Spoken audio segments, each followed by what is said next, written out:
Ano ang mararamdaman mo kung makakita ka ng isang lolang ganito sa may gilid ng kalsada? Na para bang aligaga at hindi mapapakali habang minamasdan niya ang mga taong dumadaan sa kanyang harapan. Sobra itong nakakaantig sa aking puso sapagkat sa dinami-dami ng mga taong nagsisidaanan, wala talagang namamansin kay Lola. Sa nagdaang mga minuto at mga oras ng pagmamasid ko sa kanya, wala talagang lumalapit para bigyan siya anong bagay na kailangan niya.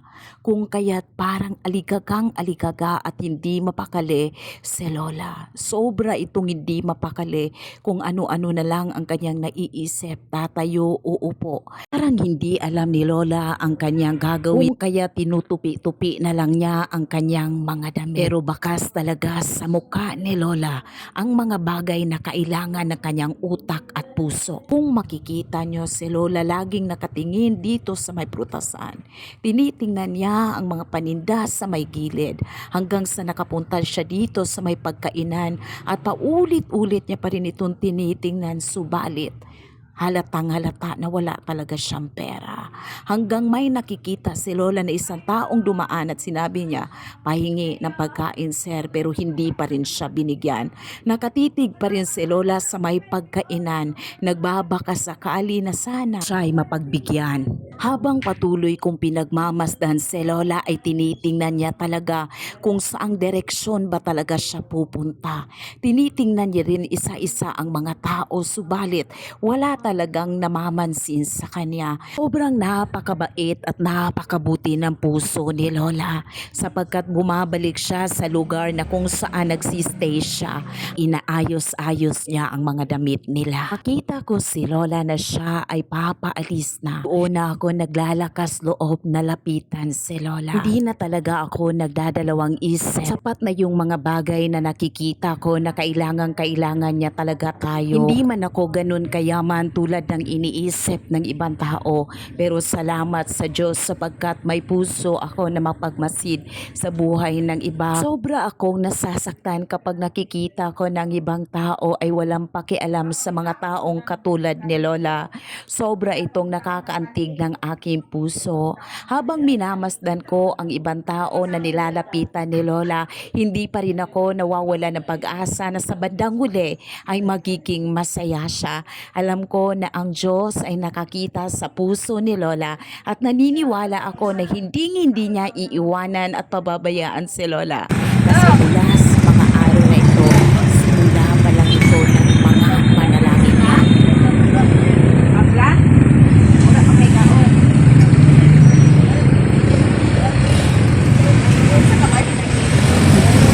Ko si Lola ay bakas talaga sa kanyang mga muka ang sobrang kasiyahan.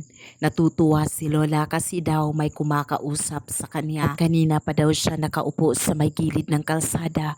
Wala daw namamansin sa kanya kung saan na daw siya napupunta, pero wala daw namimigay sa kanya ng pagkain, kung kaya't gutom na gutom siya. Isa sa mga bagay na hinihiling talaga ni Lola sa araw na ito nang tinanong ko siya, bigas ang gusto niya.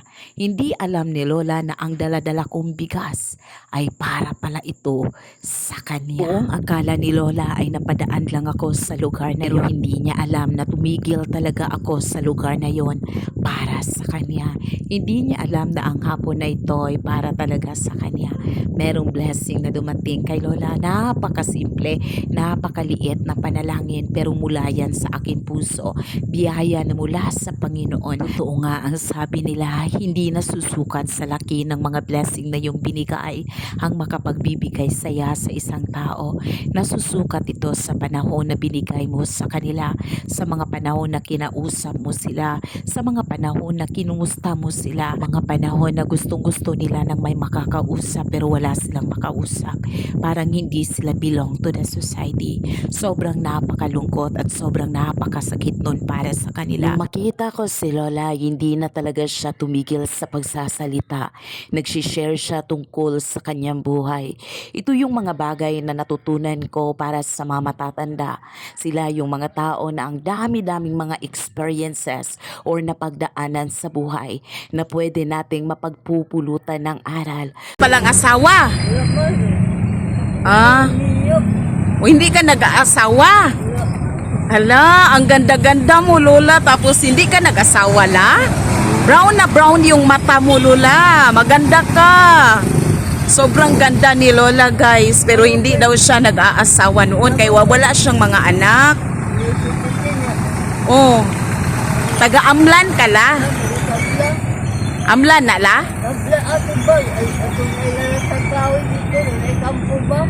Ikaw rausa di ay.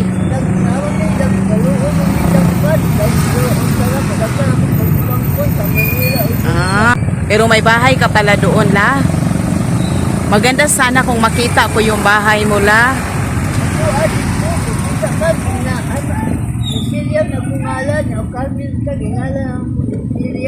Oh. Oh. Ano man ang inihiling mo sa Panginoon, la? Unsa man imong gipangayo ni Jesus? Bigas. Yan, guys, ang mga bagay na hiningi ni Lola ngayon, bigas. Lalo na't hindi na siya nakakatrabaho. Ilang taon ka na, la? Ilan na mo edad? Ha? 90. Bisa man imong ngalan, la? Cecilia, 90 years old. So, babalik tayo dito para i-bless natin uli si Lola. Asa man imong balay dapit? Ka ng Diyos, ha? Palangga ka ni Jesus, ha? Si Jesus. Oh, namatay si Jesus para nimo. Ha? Dawata siya sulod sa imong kasing-kasing. Tanggapin mo siya sa puso mo, Lola, ha? Kay Jesus, siya lang ang daan, ang katotohanan at ang buhay. Jesus. Oh, Jesus. Oh, thank you, Lord. God bless you, la. Asa ka mostly nagpasyala? Baka pagbalik namin, malalaman namin kung nasaan ka. Kanang naara diya, no? Oh, dias may kulampo. Hala, ha? Thank you, la. God bless you, la. Kung nakita mo man ang videong ito, hayaan mo ko na pasalamatan ka.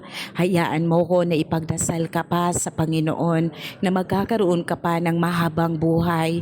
Naway ang buhay mo sa mundong ito ay magkakaroon ng meaning, Lola, at magiging malakas ka araw-araw. Lagi mong tatandaan that the Lord is with you, na hindi ka niya iiwan at hindi pababayaan. Lola, isipin mo rin na nilikha ka ng Diyos, hindi dahil wala kang dahilan. We are created for a purpose and for a reason.